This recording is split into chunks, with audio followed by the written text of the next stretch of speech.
The shocking story of what happened to Tabitha Tuders. In this unsettling case, a young girl named Tabitha Tuders vanished without a trace, sparking a mystery that has lasted for years. Today, we dive into the details of her disappearance, the search that followed, and the questions that still remain unanswered. As we take you through the twists and turns of this heartbreaking story, we encourage you to like, subscribe, and stay tuned for more updates on this case.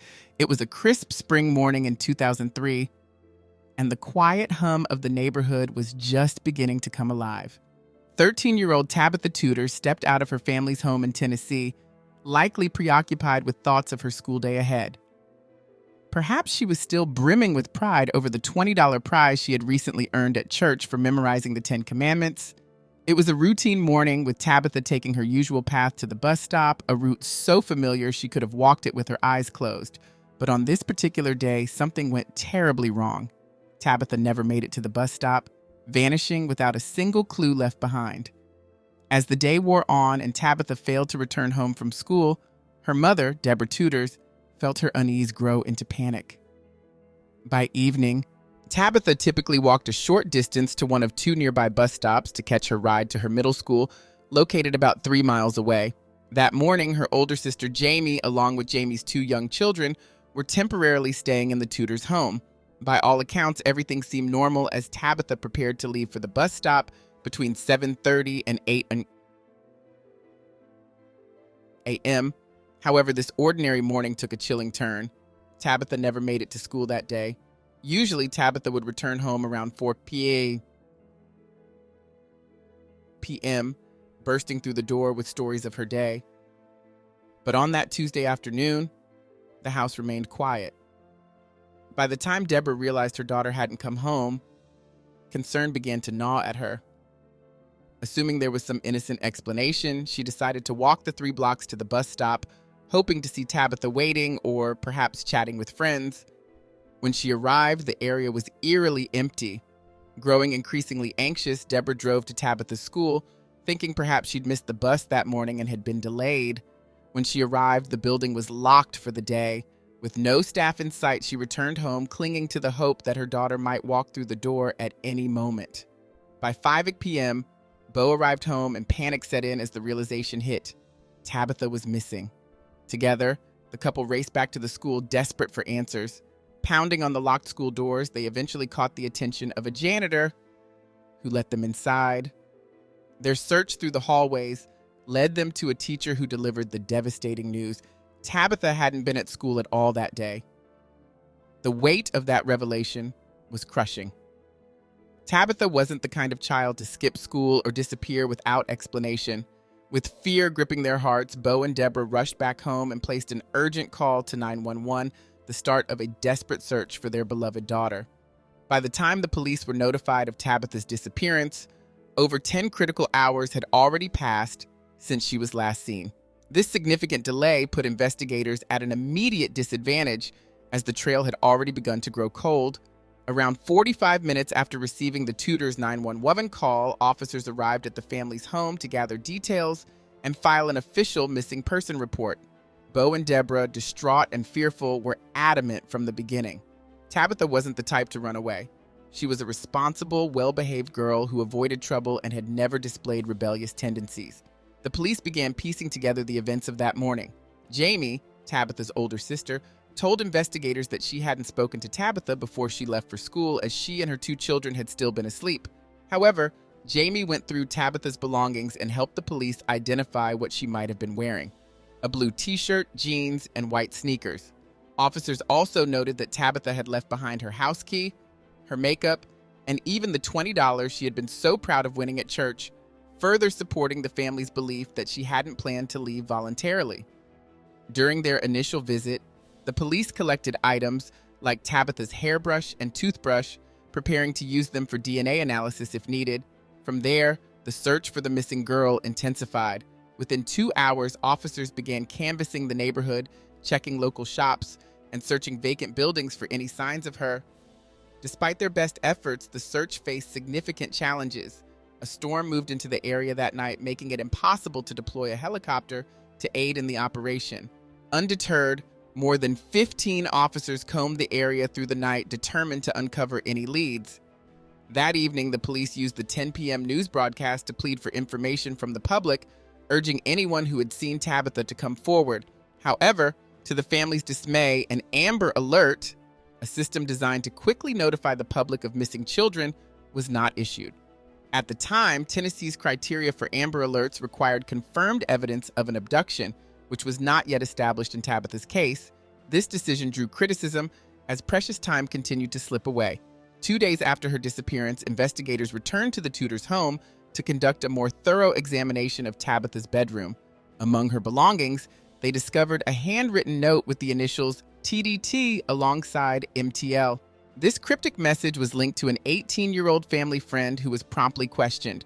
However, he was quickly cleared as a suspect, with investigators finding no evidence to suggest he was involved in Tabitha's disappearance. The search for answers continued, with both the family and police grasping. Shortly after, 2 significant witness reports surfaced. A neighbor claimed to have seen Tabitha walking toward her usual bus stop that morning, which aligned with her typical routine. Even more chilling was the account of a neighborhood boy who reported seeing Tabitha get into a red car. He recalled that she was walking down a hill when the vehicle pulled up beside her, and moments later, it drove off with her inside. This lead offered a potential breakthrough, but the identity of the driver and the car's owner remained a mystery, leaving investigators with more questions than answers. The neighborhood boy who reported seeing Tabitha get into a red car described the driver as a man with dark hair wearing a baseball cap. Despite this account, Tabitha's family and friends found it difficult to believe she would willingly enter a stranger's vehicle. They were equally skeptical of the idea that someone would risk abducting her in broad daylight. The only scenario that made sense to them was that Tabitha had been picked up by someone she knew and trusted. This unsettling possibility widened the pool of potential suspects, including acquaintances, friends of friends, and even authority figures like substitute teachers. Although police initially questioned the boy's reliability as a witness, they pursued his lead and conducted a search of the area with trained dogs. The dogs followed what was believed to be Tabitha's path, but her scent disappeared abruptly between the 2 bus stops, lending credibility to the boy's story. Meanwhile, other witnesses reported seeing Tabitha holding something in her hand as she walked. Bo and Deborah believed it could have been her report card, which she had received the day before and had been excited to show off. It was a heartbreaking detail that highlighted how innocent and unsuspecting Tabitha had been that morning.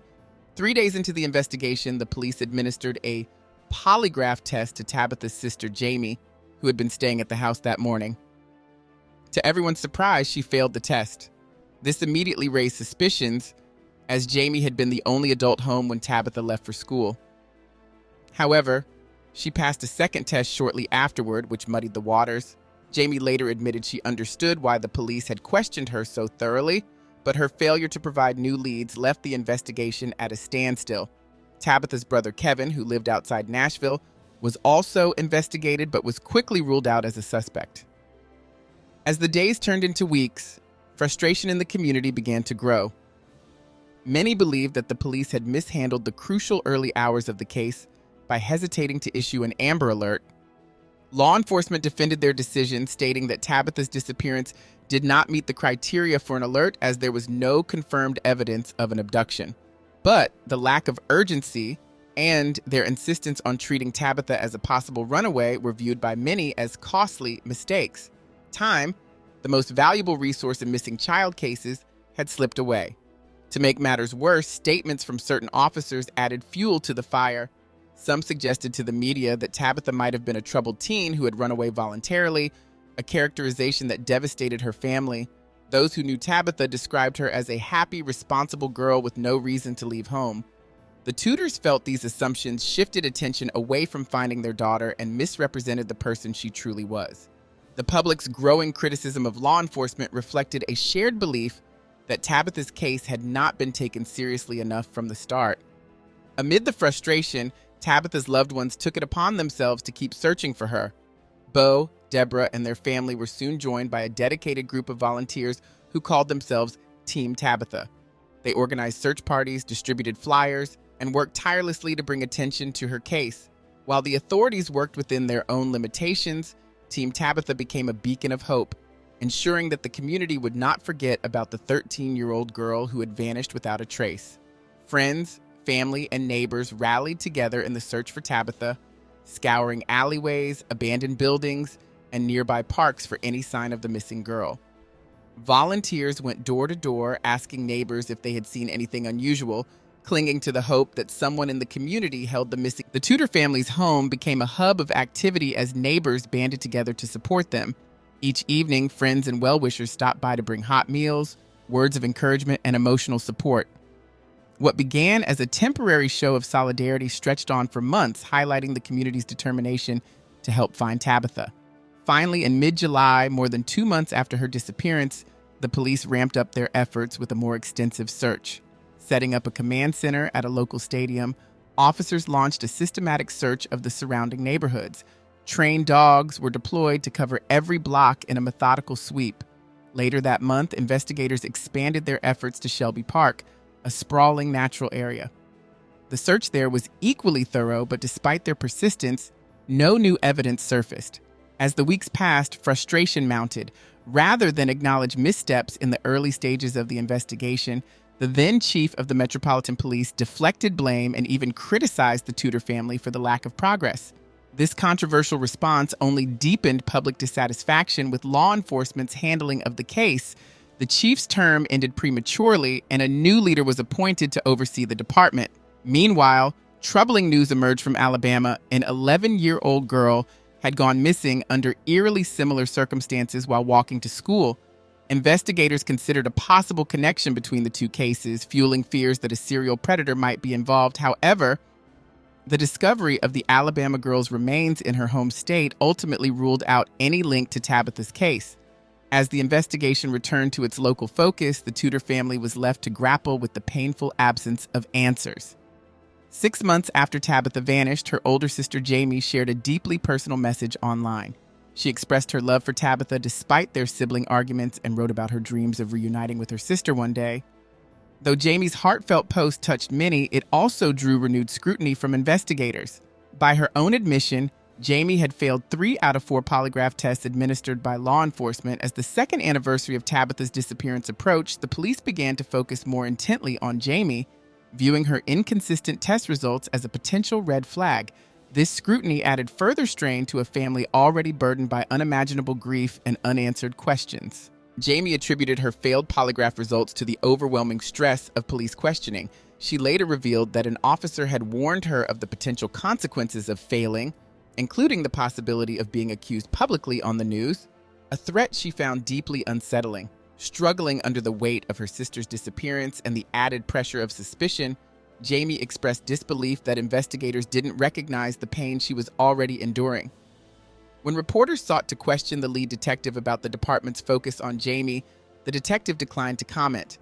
The only indication of their stance came from a brief statement suggesting they believed there were unresolved issues involving Jamie.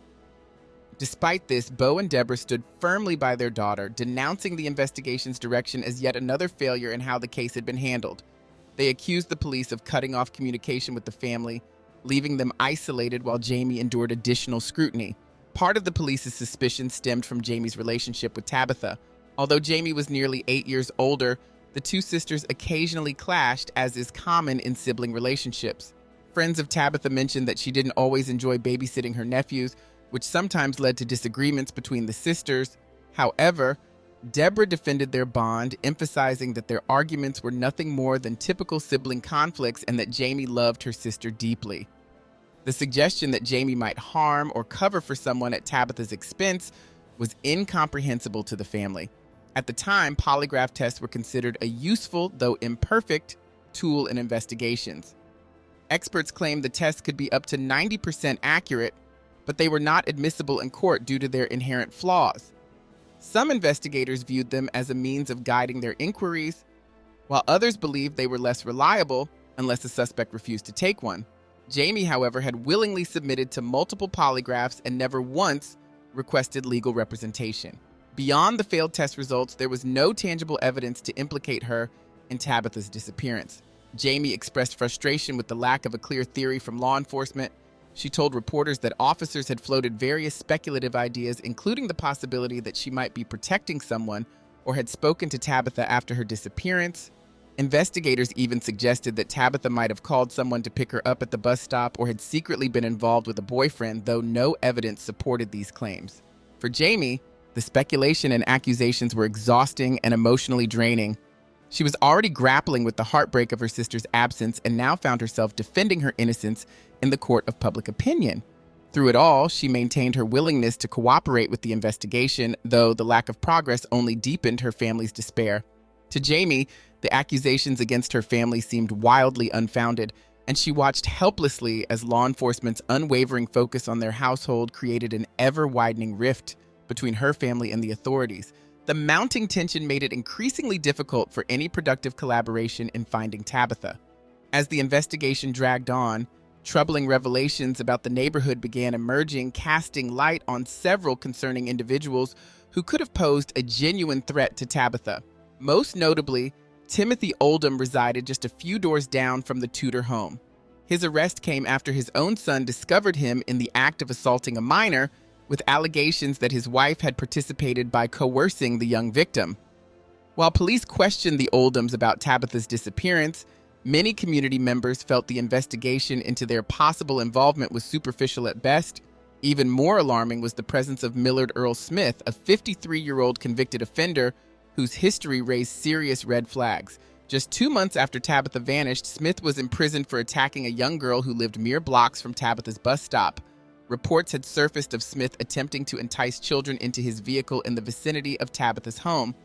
Despite these concerning details, investigators never showed his mugshot to the Tudor family for potential identification. The once robust search effort, which had initially drawn dozens of community volunteers, gradually diminished until only a core group of family members and their closest friends remained committed to finding Tabitha. These loyal few steadfastly refused to abandon hope, even as the weeks turned into months.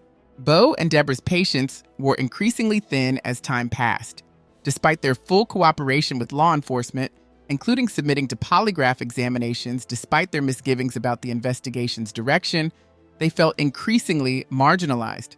The departure of several trusted detectives from the force only complicated matters, leaving the Tudors feeling increasingly isolated and uninformed about their daughter's case. Communication with the police department deteriorated to the point where the Tudors couldn't even count on weekly updates about the investigation. In one particularly frustrating incident, Bo contacted the station after hearing about a body discovered in a neighboring jurisdiction. Although promised a prompt response, he endured an agonizing week-long wait only to learn it was a male body. This pattern of delayed communication and perceived indifference from the new police administration left the family's confidence in law enforcement thoroughly shattered. Despite the initial assurances from the new police chief, who gave a heartfelt speech promising that Tabitha's case would remain a top priority, the Tudors felt increasingly isolated as the months passed without any substantial updates. The lack of contact from law enforcement only deepened their sense of abandonment, and their frustrations grew as they were bombarded with cruel prank calls. The calls followed a disturbing pattern. Someone would impersonate Tabitha begging for help. In response, Bo and Deborah were forced to disconnect their home phone line, but the haunting feeling that someone was playing with their pain lingered. Even without the daily reminders from phone calls, Deborah and Bo could not escape the constant ache of missing their daughter. Deborah often spoke to a framed photo of Tabitha, which she kept on a table beside her favorite chair. It became a quiet ritual for her, a way of holding on to her daughter despite the emptiness. In 2008, on what would have been Tabitha's 18th birthday, the family and neighbors gathered together. Not for celebration, but for remembrance. The barbecue they hosted served as a solemn reminder of the years that had passed and their unwavering commitment to keeping Tabitha's memory alive. Although the police were present, it was evident that their involvement did little to erase the mistakes made in the early stages of the investigation. The gathering highlighted the painful truth that despite years of searching, Tabitha's case remained unsolved and her family's grief persisted. The lack of resolution hung over the event like a shadow, and though they appreciated the show of support from law enforcement, it only underscored the ongoing struggle to find answers. In 2010, the FBI introduced a $25,000 reward for information leading to Tabitha's whereabouts, bringing a glimmer of hope to the family. They saw it as a potential turning point, a way to finally break through the silence that had defined the investigation.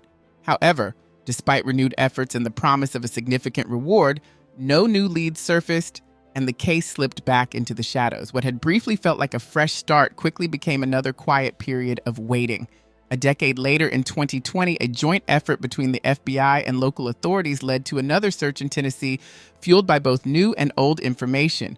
The Tudors, holding on to a fragile thread of hope, waited anxiously for news. Yet, once again, the search came to an end with no discoveries, leaving the family with nothing but the painful reminder that their daughter remained missing. In the years that followed, Tabitha's case faded from the public eye, but one person continued to follow it closely. Judith Yates, a criminalist and author, has remained dedicated to finding answers. Driven by empathy for the family and a desire for justice, Yates has pursued numerous leads, although conflicting information continues to complicate the investigation. As of 2024, Tabitha would be in her early 30s, but despite the passage of time, the question of what happened to her remains unanswered. In a renewed effort to find Tabitha, authorities have recently released an updated age-progressed image of her, which reflects what she might look like today. They have also shared key identifying details, such as a birthmark on her torso near her stomach and a scar on her finger, hoping someone might recognize her. Deborah and Bo continue to live in their home, where a sign with Tabitha's photo hangs prominently by the front door, a constant reminder of the daughter they are still waiting to bring home. Inside, the house feels frozen in time, with Tabitha's room untouched since the day she disappeared in 2003, preserving the innocence of her presence. As of October 2024, the FBI has significantly increased the reward for information leading to Tabitha's safe return and the prosecution of those responsible for her disappearance. The reward now stands at $50,000, a symbol of the ongoing commitment to solving this case and bringing justice for the Tudors. Despite the years that have passed, the family continues to hold on to hope, determined to see the case through to its resolution, no matter how long it takes. The case of Tabitha Tuders serves as a powerful reminder of the unpredictable and often heartbreaking nature of disappearances and how quickly the lives of those left behind can be changed forever. Despite years of investigation and countless leads, the mystery of Tabitha's fate still remains unsolved, highlighting the need for ongoing vigilance and community support in missing persons cases. Thank you for following along with this story. If you found this case intriguing, be sure to subscribe, like, and leave a comment to help us spread the word.